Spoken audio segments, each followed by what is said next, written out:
Hello everyone, welcome back to Sushmita Gowda YouTube channel. ಇವತ್ತು ನಮ್ಮ ಪಯಣ ತಿರುಪತಿ ತಿಮ್ಮಪ್ಪನ ದರ್ಶನ ಪಡೆಯೋಕೆ. ನಾವು ಟಿಕೆಟ್ನ 3 ತಿಂಗಳು ಮುಂಚೆನೆ ಆನ್ಲೈನಲ್ಲಿ ಬುಕ್ ಮಾಡಿದ್ವಿ. ನಾವು ಬ್ಯಾಂಗ್ಳೂರಿಂದ ಜರ್ನಿ ಶುರು ಮಾಡಿದ್ದು ಬೆಳಗಿನ ಜಾವ 5 ಗಂಟೆಗೆ. ಇವಾಗ ಟೈಮ್ 9:30. ನಾವು ಚಿಟ್ಟೂರ್ನ ರೀಚ್ ಆಗಾಯ್ತು. ನೋಡ್ತಿರ್ಬೋದು, ಬೆಳಿಗ್ಗೆ 9:30ಗೆ ಬಿಸಿಲು ಅಂತೂ ಹೆವಿ ಇದೆ. ರೋಡ್ ಮಾತ್ರ ತುಂಬಾ ಚೆನ್ನಾಗಿದೆ. ಡ್ರೈವಿಂಗಿಗೆ ರಿಸ್ಕಿ ಅನ್ಸ್ಲಿಲ್ಲ. ಸರಿ, ನಾವು ಮೆಟ್ಲತ್ತದೆ ಡೈರೆಕ್ಟ್ ದರ್ಶನಕ್ಕೆ ಹೋಗ್ಬೇಕು ಅನ್ಕೊಂಡಿದೀವಿ. ಟಿಕೆಟ್ ಬುಕ್ ಮಾಡದೆ ಹಾಗೆ ಹೋಗ್ಬೇಕು ಅನ್ಕೊಳ್ಳೋರಾದ್ರೆ, ನೀವು ಬೆಳಗ್ಗೆ ದರ್ಶನಕ್ಕೆ ಹೋಗ್ಬೇಕು ಅಂದ್ರೆ ನೈಟೇ ಬಂದು ಆಧಾರ್ ಕಾರ್ಡ್ ಕೊಟ್ಟು ಟಿಕೆಟ್ ತಗೋಬೇಕಾಗುತ್ತೆ. ಇಲ್ಲಿನ ವ್ಯವಸ್ಥೆ ತುಂಬಾ ಚೆನ್ನಾಗಿದೆ. ಎಲ್ಲರೂ ರೂಲ್ಸ್ ಅಂಡ್ ರೆಗ್ಯುಲೇಷನ್ಸ್ ನ ಫಾಲೋ ಮಾಡಬೇಕು. ವೀಕ್ ಎಂಡ್ಸ್ ಅಲ್ಲಿ ಬರದೆ ವೀಕ್ ಡೇಸ್ ಅಲ್ಲಿ ಬಂದ್ರೆ ನಮಗ್ ದರ್ಶನ ಈಸಿ ಆಗುತ್ತೆ. ನೀವು ನೋಡ್ಬೋದು, ಕ್ರೌಡ್ ಅಂತೂ ಹೆವಿ ಇದೆ ಕೆಳಗಡೆನೆ. ಇಲ್ಲಿ ನಾವು ಕಾರು ಲಗೇಜ್ ನ ಚೆಕ್ ಮಾಡಿಸ್ಕೊಂಡು ಮುಂದೆ ಹೋಗ್ಬೇಕು. ಈ ವೆಹಿಕಲ್ಸ್ ನ ಲಗೇಜ್ ನ ತುಂಬಾ ಡೀಟೇಲ್ ಆಗಿ ಚೆಕ್ ಮಾಡ್ತಾರೆ. ಹಾಗೆ ಗಾಡಿಗಳನ್ನ ಕ್ವಿಕ್ ಆಗಿ ಮೂವ್ ಮಾಡಿಸ್ತಾರೆ. ಹೆವಿ ಕ್ಯೂ ಆಗಕ್ ಬಿಡಲ್ಲ. ಈ ಬಿಸಿಲಲ್ಲೂ ನಮ್ ಸುತ್ತಮುತ್ತ ತುಂಬಾ ಪ್ರಶಾಂತವಾಗಿತ್ತು. ಗುಡ್ಡ, ಬೆಟ್ಟ, ಗೋಪುರಗಳೇ ಕಾಣಿಸ್ತಿತ್ತು. ಇಲ್ಲಿ ನಿಮ್ಗೆ ಕಾಣಿಸ್ತಿದೆಯಲ್ಲ ಗುಡ್ಡಗಳು, ಗುಡ್ಡದ ಮೇಲೇನೆ ಮೆಟ್ಲು ಹತ್ಕೊಂಡು ಹೋಗೋರ್ಗೆ ದಾರಿ ಇರೋದು. ಮೆಟ್ಲು ಹತ್ಕೊಂಡು ಹೋಗೋರ್ಗೆ ದರ್ಶನದ ಕ್ಯೂ ಲೈನ್ ತಲುಪಕ್ಕೆ ಮಿನಿಮಮ್ 4ರಿಂದ 5 ಗಂಟೆ ಆಗುತ್ತೆ. ಇಲ್ಲಿಗೆ ಬರೋ ಜನರು ನಾನಾ ರೀತಿ ವ್ರತ ಪೂಜೆಗಳನ್ನ ಮಾಡ್ತಾರೆ. ಕೆಲವರು ಬರಿಗಾಲಲ್ಲಿ ಮೆಟ್ಲು ಹತ್ತಿದ್ರೆ, ಕೆಲವೊಬ್ರು ಮಂಡಿಯಲ್ಲಿ ಮೆಟ್ಲನ್ನ ಹತ್ತುತ್ತಾರೆ, ಒಬ್ರು ಅರ್ಶಿನ ಕುಂಕುಮನ ಹಚ್ತಾರೆ, ಒಬ್ರು ಕರ್ಪೂರನ ಹಚ್ತಾರೆ. ಇದು ನಾವ್ ಮನುಷ್ಯರು ಮಾಡ್ಕೊಂಡಿರೋ ಪದ್ಧತಿ ಅನ್ನೋದ್ಕಿನ್ನ ಇದು ಆ ದೇವರಲ್ಲಿ ನಾವ್ ಇಟ್ಟಿರೋಂತ ನಂಬಿಕೆ ಅಂತ ಹೇಳ್ಬೋದು. ಕಾಲದಲ್ಲಿ ದೇವ್ರನ್ನ ನಂಬದೇ ಇಲ್ಲ ಅನ್ನೋರು ತುಂಬಾ ಜನ ಇದ್ದಾರೆ. ನಂಬಿಕೆನೇ ಜೀವನ ಅಂತ ಬದುಕೋರು ತುಂಬಾ ಜನ ಇದ್ದಾರೆ.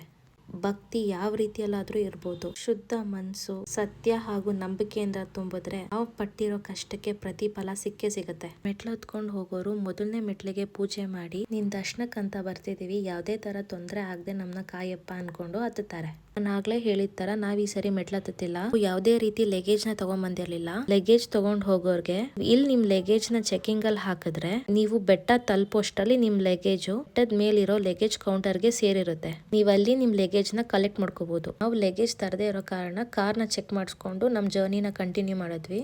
ಇಲ್ಲಿ ಜಾಗನಂತೂ ತುಂಬಾ ಸ್ವಚ್ಛವಾಗಿ ಇಟ್ಕೊಂಡಿದ್ದಾರೆ. ರೋಡನ್ನು ಕೂಡ ಅಷ್ಟೇ ನೀಟಾಗಿ ಮೇಂಟೈನ್ ಮಾಡಿದ್ದಾರೆ. ನಾವು ಕಾರಲ್ಲಿ ಹೋಗಕ್ಕೆ 1.5 ಗಂಟೆ ತಗೊಂಡ್ವಿ. ನಾವು ಹೋಗ್ಬೇಕಾದ್ರೆ ಅಷ್ಟೊಂದು ಟ್ರಾಫಿಕ್ ಸಿಗಾಕೊಳ್ಳಿಲ್ಲ. ಹೆಚ್ಚಾಗಿ ಜನ ಇದ್ರೆ ಟ್ರಾಫಿಕ್ ಕೂಡ ಆಗುತ್ತೆ.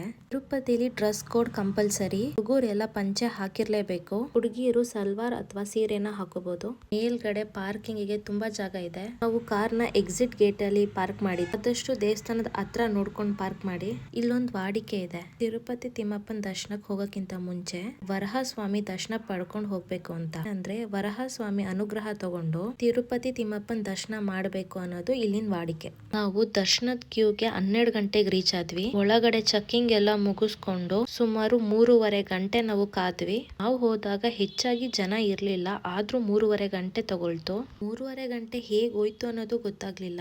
ಯಾವುದೇ ರೀತಿ ಫೋನ್ ನ ಅಲೋ ಮಾಡಲ್ಲ ಒಳಗಡೆ. ಭಗವಂತನ ಸ್ಮರಣೆ ಮಾಡ್ಲಿ ಅನ್ನೋಕೋಸ್ಕರ ಇರೋ ಜನರು ಕಂಟಿನ್ಯೂಸ್ ಆಗಿ ಗೋವಿಂದನ್ ಸ್ಮರಣೆ ಮಾಡ್ತಿರ್ತಾರೆ. ಆ ಸ್ಮರಣೆ ಕೇಳ್ತಾ ಕೇಳ್ತಾ 3.5 ಗಂಟೆ ಹೋಗಿದೆ ಗೊತ್ತಾಗಿಲ್ಲ.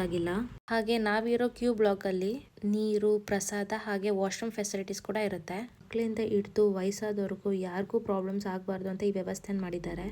ಬ್ಲಾಕ್ ಓಪನ್ ಮಾಡಿ ನಮಗ್ ದರ್ಶನಕ್ಕೆ ಬಿಟ್ಟಾಗ ದೇವ್ರಿನ ಚಿನ್ನದ ಗೋಪುರ ನೋಡ್ಬೋದು. ದೇವ್ರ ದರ್ಶನಕ್ಕಂತ ಹೋಗೋ ರೂಮ್ ಅಲ್ಲಿ ಒಂದು ಸ್ವಲ್ಪನೂ ಲೈಟ್ ಇರಲ್ಲ. ದೇವ್ರ ಮುಂದೆ ಹಚ್ಚಿರೋ ದೀಪದ ಬೆಳಕಲ್ಲಿ ದೇವ್ರನ್ನ ನೋಡಿದಾಗ ನಮಗ್ ಅನ್ಸೋದು ಡಿವೈನ್ ಪವರ್ ಅಂತ. ಅಷ್ಟು ಕಷ್ಟ ಪಟ್ಕೊಂಡ್ ಬಂದಿದ್ದಕ್ಕೂ ಏನೋ ಸಾರ್ಥಕತೆ ಅನ್ನೋ ಭಾವ ಉಂಟಾಗುತ್ತೆ. ಅದನ್ನ ಭಕ್ತಿ ಅಂತಾರೋ ಪ್ರೀತಿ ಅಂತಾರೋ ಆ ದೇವರಿಗೆ ಗೊತ್ತಿರ್ಬೇಕು. ನೋಡ್ದವ್ರ ಮನ್ಸಿಗೆ ನೆಮ್ಮದಿ, ಶಾಂತಿ ಅಂತೂ ಖಂಡಿತವಾಗ್ಲೂ ತುಂಬುತ್ತೆ. ನನಗ್ ಪರ್ಸನಲಿ ಎವ್ರಿ ಟೈಮ್ ದೇವ್ರನ್ನ ನೋಡಿದಾಗ ನನಗಾಗ್ತಿರೋ ಎಕ್ಸ್ಪೀರಿಯನ್ಸ್ ಭಕ್ತಿನ ಪ್ರೀತಿನ ಅನ್ನೋದು ವ್ಯತ್ಯಾಸನೇ ಗೊತ್ತಾಗಲ್ಲ. ದೇವ್ರನ್ನಂತೂ ಎಲ್ರು ಭಕ್ತಿಯಿಂದ ಕಣ್ ತುಂಬ್ಕೊಂತಾರೆ. ನಮ್ಮೆಲ್ರಿಗೂ ಗೊತ್ತಿರೋ ಹಾಗೆ ವಿಷ್ಣು ಅಲಂಕಾರ ಪ್ರಿಯ. ಹಾಗಾಗಿ ದೇವ್ರಿಗೆ ತುಂಬಾ ಚೆನ್ನಾಗಿ ಅಲಂಕಾರ ಕೂಡ ಮಾಡಿದ್ರು. ನನ್ಗೆ ದೇವ್ರ ಮುಖ ನೋಡಿ ನಿರಾಳ ಅನ್ಸ್ತು. ಅಲ್ಲಿಂದ ಆಚೆ ಬರೋಷ್ಟರಲ್ಲಿ ಆಲ್ಮೋಸ್ಟ್ ಕತ್ಲಾಗಿತ್ತು. ದೇವಸ್ಥಾನ ಅಂತೂ ತುಂಬಾ ದೊಡ್ಡದಾಗಿದೆ. ಅಷ್ಟು ದೊಡ್ಡದಾಗಿರೋ ದೇವಸ್ಥಾನ ಇದೊಂದೇ ಅಂತಾನು ಹೇಳ್ಬೋದು. ಭಕ್ತಾದಿಗಳೆಲ್ಲ ಹೊಟ್ಟೆ ತುಂಬಾ ಊಟ ಮಾಡ್ಲಿ ಅಂತ ಊಟದ ವ್ಯವಸ್ಥೆ ಕೂಡ ಇದೆ ಅಲ್ಲಿ. ತಿರುಪತಿ ಊಟ ಮಾಡಿದಾಗ ನನಗನ್ಸಿದ್ದು ಯಾವ್ದೋ ಮದ್ವೆ ಮನೇಲಿ ಊಟ ಮಾಡ್ತಿದೀನಿ ಅಂತ. ಹೋದಾಗ ನಾನಾ ರೀತಿ ಪಲ್ಯಗಳು, ಪೂರಿ, ಸಾಗು, ಪಲಾವ್ ಹಾಗೆ ಅನ್ನ ಸಾಂಬಾರ್, ಅನ್ನ ರಸಂ ಕೂಡ ಇತ್ತು. ನೀವು ತಿರುಪತಿ ದರ್ಶನ ಪಡೆದು ಹೊರಡ್ಬೇಕಂದ್ರೆ ನೈಟ್ 12 ಗಂಟೆ ಒಳಗಡೆ ಅಲ್ಲಿಂದ ಹೊರಡ್ಬೇಕು. ಹಾಗೆ ಬರೋರು ಕೂಡ 12 ಗಂಟೆ ಒಳಗಡೆ ಬರ್ಬೇಕು. ಬೆಳಗಿನ ಜಾವ 3 ಗಂಟೆಗೆ ಗೇಟ್ ಓಪನ್ ಆಗೋದು. ಹೆಣ್ಮಕ್ಳು ಎಲ್ಲೋದ್ರು ಶಾಪಿಂಗ್ ಕಡೆ ನೋಡ್ತೀವಲ್ವಾ, ದೊಡ್ಡ ಶಾಪಿಂಗ್ ಕಾಂಪ್ಲೆಕ್ಸ್ ಇದೆ ಶಾಪ್ ಮಾಡಕ್ಕೆ ಅಂಡ್ ಎಲ್ಲಾನು ರೀಸನಬಲ್ ಪ್ರೈಸಸ್ ಅಲ್ಲೇ ಸಿಗುತ್ತೆ. ನಮ್ ಓಡಾಟ ಎಲ್ಲ ಮುಗಿಯಷ್ಟರಲ್ಲಿ ಲೇಟ್ ಆಗಿ ನಾವು ಕೆಳಗ್ ಹೋಗಕ್ಕಾಗಿಲ್ಲ, ರೂಮ್ ನ ನಾವು ಬುಕ್ ಮಾಡಿಲ್ಲ, ಹೇಗಪ್ಪ ಸ್ಟೇ ಆಗೋದು ಅನ್ನೋರ್ಗೆ ದೇವಸ್ಥಾನದ ಸುತ್ತಮುತ್ತ ತುಂಬಾ ಜಾಗ ಇದೆ, ನೀವು ಆರಾಮಾಗಿ ಅಲ್ಲಿ ರೆಸ್ಟ್ ಮಾಡಬಹುದು. ಚಿಕ್ಕ ಮಕ್ಳು ಅಥವಾ ವಯಸ್ಸಾದವ್ರು ಇದ್ರೆ ಸ್ವಲ್ಪ ಕಷ್ಟ ಆಗ್ಬೋದು, ಯಾಕಂದ್ರೆ ನಾವು ಹೋದಾಗ ತುಂಬಾ ಚಳಿ ಇತ್ತು.